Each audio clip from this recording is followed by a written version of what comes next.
I'm working with LAWO on the Ravenna topic. I bet everyone has heard about Ravenna. If not, it's something similar to AS67 and 2110, and I'm used to give similar presentations each and every year at whatever occasion. And I thought this year I will do it a bit differently. So you can expect a story about how these boats operate on this wonderful Amsterdam Canal network. So it's all about aligning flows and channels while floating through the Amsterdam Canals. And hope at the end, you know how this and maybe AP networks will work. So here's the Amsterdam Canal network. And of course, on the canal network, there are lots of boats, right? And that is us, right? Well, that has been us last year, but that's us. We are right somewhere. Where are we? We are here. That's where we are, and we are leaving the Rye port right now. Well, we will most likely take a route on the Amsterdam Canals, as you can see. Well, I don't know if that's the actual route. And and on the return route, it will be James' turn to actually entertain you. And if I need more time than actually planned, we will make a few extra rounds over here until I'm finished, right? Okay, so looking at the network, a little bit more enlarged here, you can see that there are smaller and larger canals. So we have these fast Ethernet links, canals. We have gigabit canals. We have even more power, 10 gigabit backbones there. We have two of them, and they need a link. Unfortunately, there's just a gigabit link between the two 10 gigabit links. But a real huge network also has even more than 10 gigabit links, and that's where we have the Rhine, part of the Rhine, the Amstel, I don't know. So that's a 100 gigabit link over there, and of course we have to have a link up to this. So they are all nicely linked, but with different bandwidth, of course. And of course, as you can see, destinations can be reached on various routes. But the discussion which route to take, that is another topic. It's not part of what I'm explaining today. Story for another boat ride, actually. But on these canals, as you can see, we have boats. We have large boats, we have medium-sized boats, and we have pretty small boats, right? And we also have some ugly boats. We call them jumbo frames because they are so ugly, they are just not allowed in here. So let's get rid of those. Right? I prefer to have these small boats, because they're cozy and it's nicer, and and the big benefit of the small boats is they can also flow faster through the bridges. Well, actually, they are not flowing faster, but you can, at the same time frame, you can accommodate more boats under a bridge, right? So, but the problem is, of course, if you use small boats, they eat up more of the available bandwidth because every boat needs, some common resources like a hull, a captain, and even much more. And every boat needs that, right? So you're wasting a lot of bandwidth with the small boats, although they're really nicer to travel with, right? And well, the large boats, in contrast, can accommodate much more people aboard, and they only have one captain and one hull, and so the bandwidth utilization per passenger is much better on those large boats, right? And again, we have these ugly jumbo frames. They don't even pass through those bridges. They just don't fit, so they are not allowed here, right? You won't see those jumbo frames on the canals. Occasionally you will see large boats, small boats, there are large boats, small boats coming up as well. So that's the way, and you just need to understand the larger the boat, the better the bandwidth utilization. The smaller the boat, the more boats you can accommodate on any given link. But it requires more bandwidth compared to the passengers.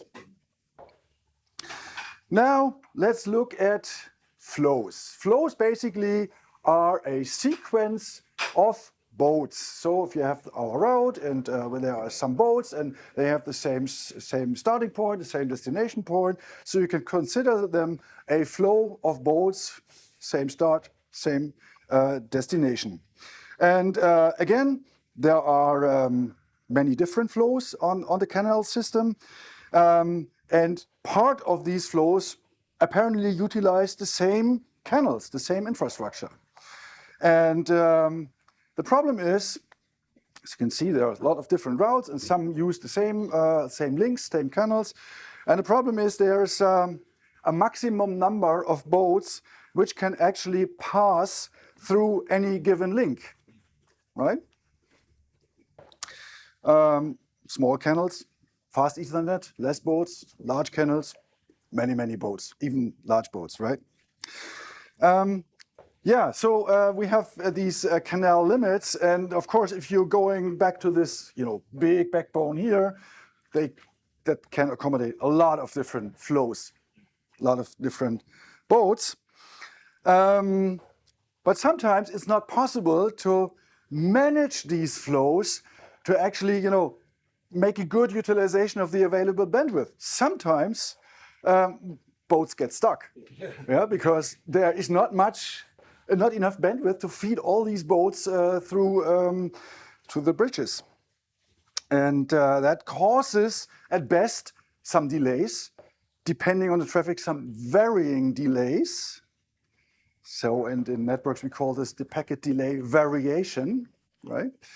And sometimes it happens that some boats just will be denied to pass the bridge at all.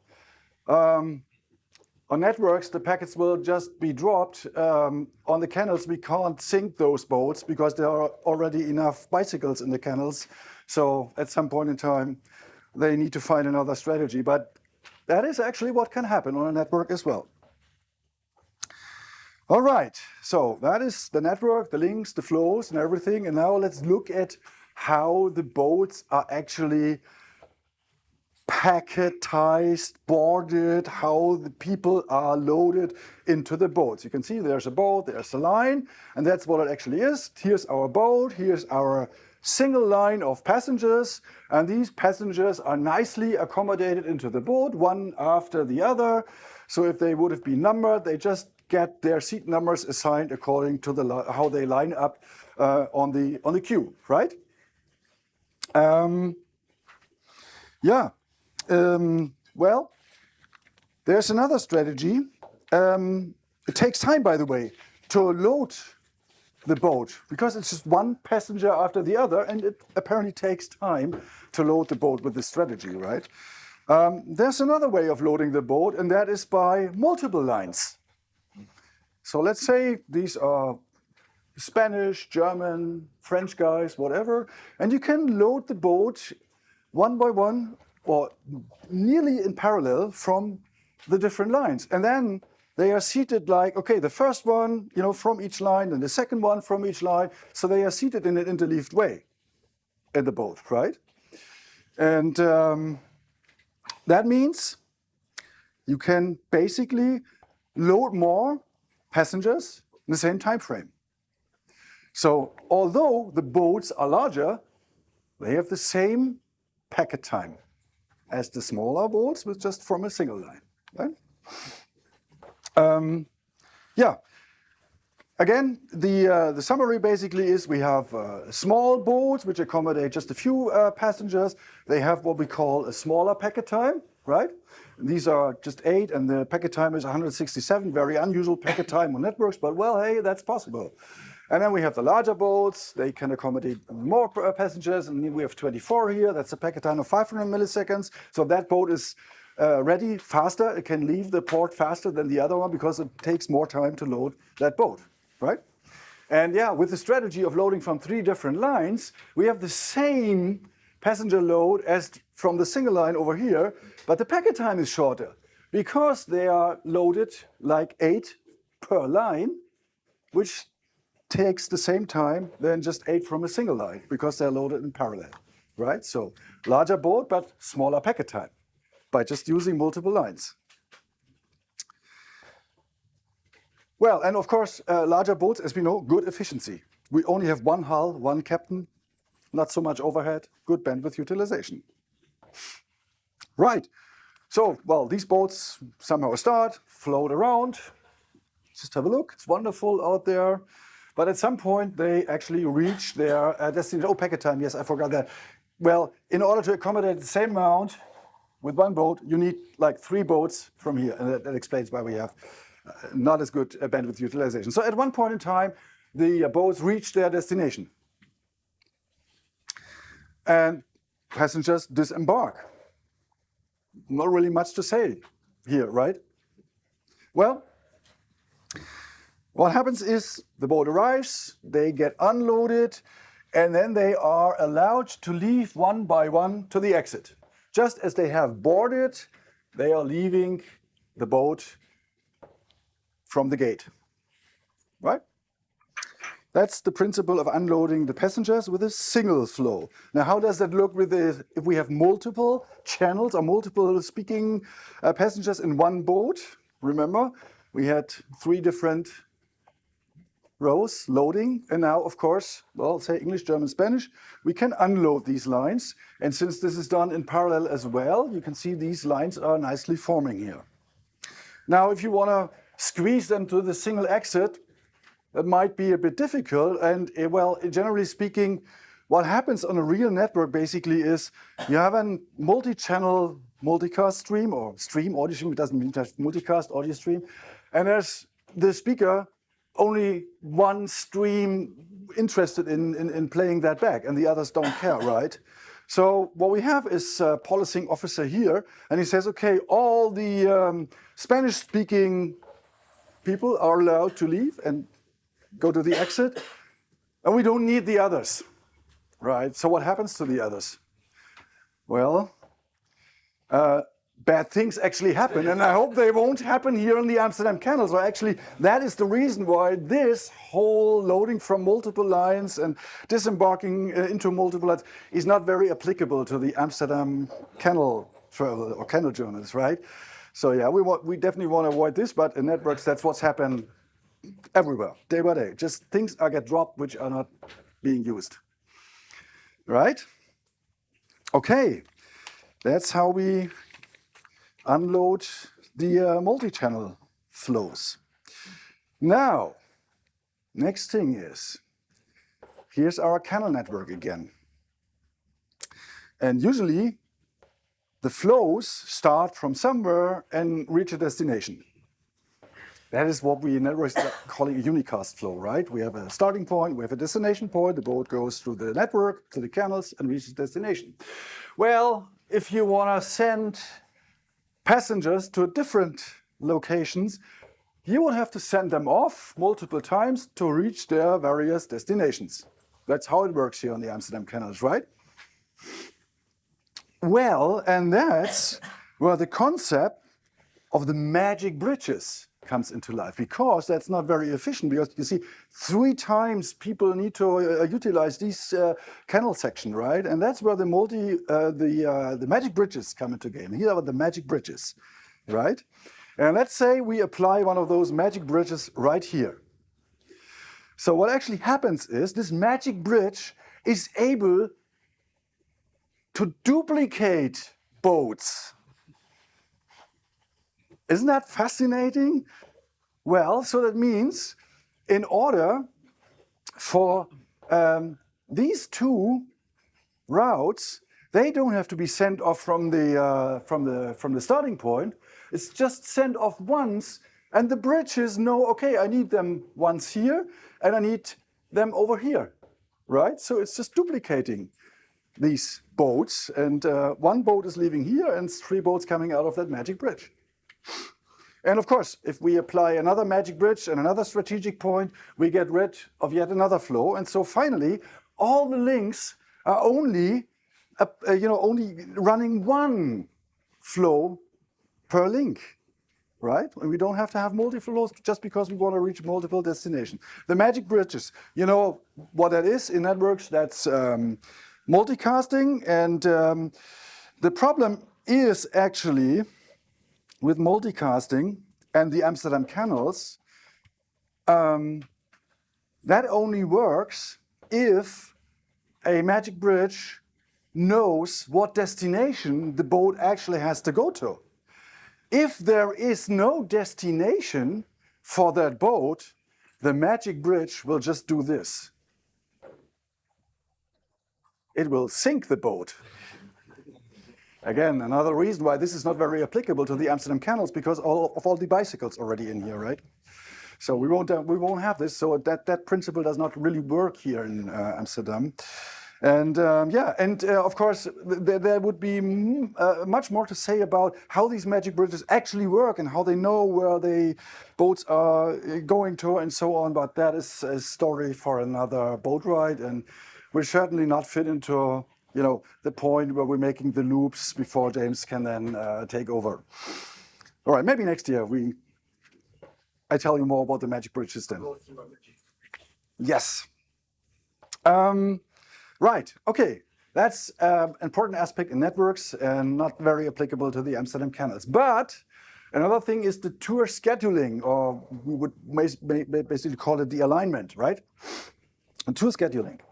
So what we need for tour scheduling is basically a clock, a reference clock. That's our reference clock, and the way it works is that reference clock is available at all the starting and destination points. So they all run the same cuckoo clock with the same time.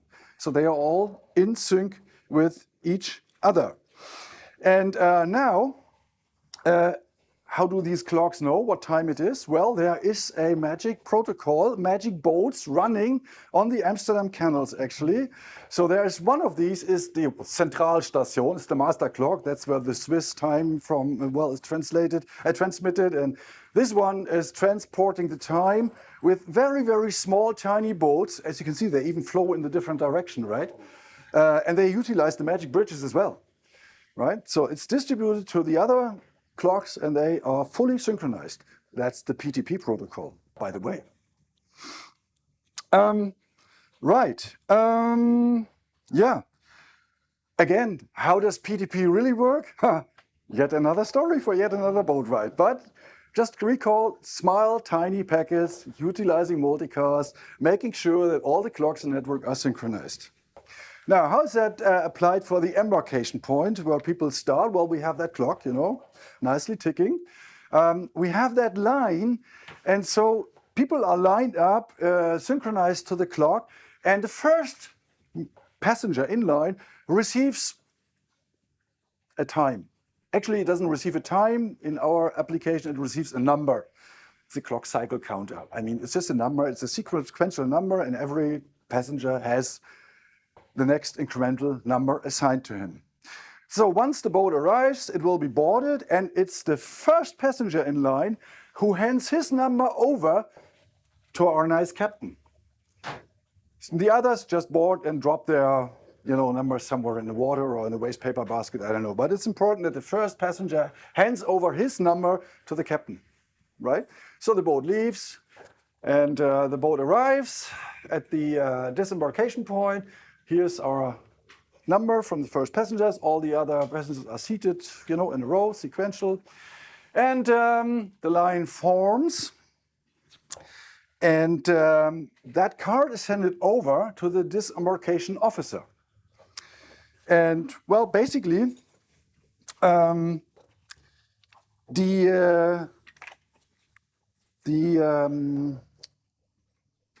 disembarkation officer has an intercom.